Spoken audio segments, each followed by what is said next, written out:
నిన్నటి దాకా కులం చూడం మతం చూడం అని పాట పాడి సడన్ గా ఏంటి ఇప్పుడు బీసీల భజన చేస్తున్నావు? ఓ, అన్ని కులాల వాళ్ళు తమరి నిర్వాకాలన్నీ నిజస్వరూపాలన్నీ తెలుసుకొని చీకొట్టి పక్కకెళ్ళిపోతున్నారనా? ముఖ్యంగా రెడ్డీస్, సారీ ఒరిజినల్ రెడ్డీస్ నువ్వు ఫేక్ రెడ్డివని తెలుసుకొని నిన్ను చీగొడుతున్నారనా? ఇంకా కాపులైతే కాంటిని చుమ్మేస్తున్నారు నీ మొహాన.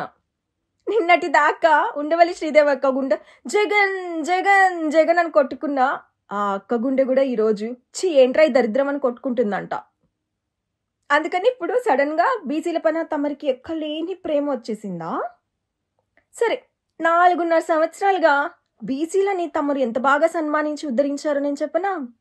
ఒక అచ్చెన్నాయుడు గారు బీసీ నాయకుడు, ఆయనని ఎంత టార్చర్ పెట్టావు తుగ్లక్ బ్రో, జనాలు మర్చిపోయారు అనుకున్నావా? ఆయన పాత్రుడు గారు, ఆయనని ఆయన కుటుంబాన్ని ఎంత హింసించో. ఒక నందం సుబ్బయ్య, అంతెందుకు బోడే రామచంద్ర యాదవ్ గారిని ఎంత టార్చర్ పెట్టారు మీరు, జనాలు ఏది మర్చిపోలేదు కదా. సరే, అయినా నువ్వు బీసీలను ఏదో ఉద్ధరించేస్తాను అని చెప్తున్నావు కదా, నీకు సలహా ఇవ్వనా? పులివెందల్లో మన విడుదల రజనీ అక్కని నిలబెట్టచ్చు కదా తుగ్లక్ బ్రో.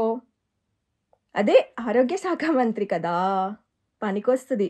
ఎలక్షన్స్ వస్తున్నాయి, ఎవరో ఒకరు బాత్రూమ్కి వెళ్ళక తప్పదు, బాత్రూంలో గుండెపోటు రాక తప్పదు, కుట్లేయడానికో వేయించడానికో పనికొస్తుంది.